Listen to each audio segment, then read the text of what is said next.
When you are able to actually bring that A1C down, you are unlocking so much potential in your body because you have reduced the need for insulin. That insulin is blocking your fat loss in a real way. Insulin activates an enzyme called lipoprotein lipase that grabs fat from your blood and helps bring it into fat cells, making your fat cells grow bigger. We don't want this, so we need to keep insulin down. Insulin reduces the activity of an enzyme called hormone-sensitive lipase, which I've talked about several times.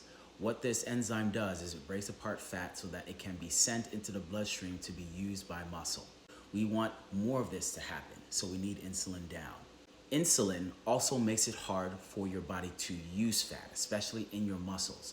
There's a lipoprotein lipase in your fat cells that pulls fat out of the blood so that it goes into the fat cells. Your muscle cells also has lipoprotein lipase, so it can take that fat out of the blood so that your muscles can use it. It reduces the lipoprotein lipase in the muscle. It increases it in the fat cells. And when you think about the reasoning behind why this would matter, it just makes sense. When you have a lot of blood sugar just floating around in the blood, not being used, this causes problems. In the nerves, it can cause nerve damage. In the eye, it can cause eye problems, like in the lens, like cataracts. It can cause problems in the kidneys as well, through scarring over a long period of time. So we need to get rid of it as soon as possible. The best place I can dispose of that fuel is in the muscle that tends to use a lot of quick energy. So yeah, I'm gonna shut off the fat storage there because I deprioritize that in the muscle. Right now I need the muscle to take up all this sugar. All that fat, that can go to the fat cells. And that's gonna cause the problems that you don't like. Over these 3 parts, we've learned eating your protein before your carbohydrates so that you have an easier time processing your blood sugar, using your muscles more so that you create more impetus for the need to build muscle and you give your sugar more reason to be used.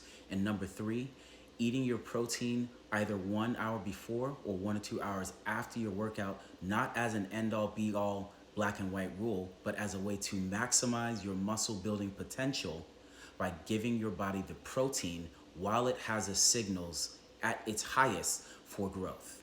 If you combine all of these 3, these should be very instrumental in helping you eventually reduce that A1C, and as a byproduct, fat loss comes into play, muscle gain comes into play, if either of those are what you're looking for. Okay, so if you're ready to experience this, especially as the new year rolls around, let me know in the comments with the word ready. If you learned something new, let me know in the comments what you learned or if you have questions. And if you got value out of this post, follow the page.